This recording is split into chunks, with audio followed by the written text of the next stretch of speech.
আপনার ছেলের দুইটা রচনা লিখতে দিচ্ছি, গরুর রচনা আর কুকুরের রচনা। এমন রচনা লিখছে যে আমার চোখ দুইটা চরক গাছ হয়ে গেছে। কি রচনা লিখছে? কুকুরের রচনাটা দিয়ে প্রথমে শুরু করি। কুকুরের রচনা। কুকুর একটি গৃহপালিত পশু, তার 4টি পা, 2টি কান, 1টি লেজ আছে।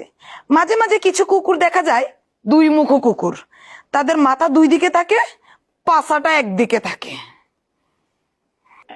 ঘটনা হইলে ম্যাডাম, আমার ছেলে তো মাঝে মাঝে বাইরে গিয়ে স্কুল মাঠে খেলাধুলা করে, তো আশেপাশে কুকুরগুলো হাঁটে, তার মধ্যে কিছু দুষ্ট কুকুর আছে, এরা কিছু মানে না, মানুষের সামনে মানে বাসর ঘর করে ফেলায়। ওইটা মনে হয় দেখছে সেই। গরু রচনাটা শুনবেন? তাহলে এটাও শোনেন।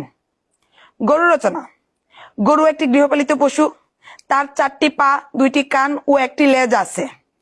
গরু দুধ দেয়, সেই দুধ মানুষ খায়, আর আমার বাবা খায় আমার আম্মুর দুধ। ম্যাডাম প্লিজ আর বললেন না। কিরে এই হারাম দাদা, তোর দিছে কুত্তার রচনা লিখতে, তুই বালা কথা লেখ। তুই বাইরে কি দেখে আছিস সেটা এটার ভিতরে ঢুকে দিছস।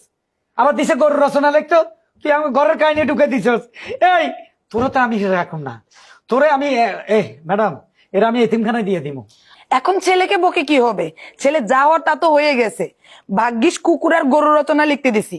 যদি মানুষের রচনা লিখতে দিতাম, আপনার ছেলে আপনারা ঘরে অন্ধকারে লাইট নিবে কি করেন সেই কথা পর্যন্ত এখানে লেখা দিত।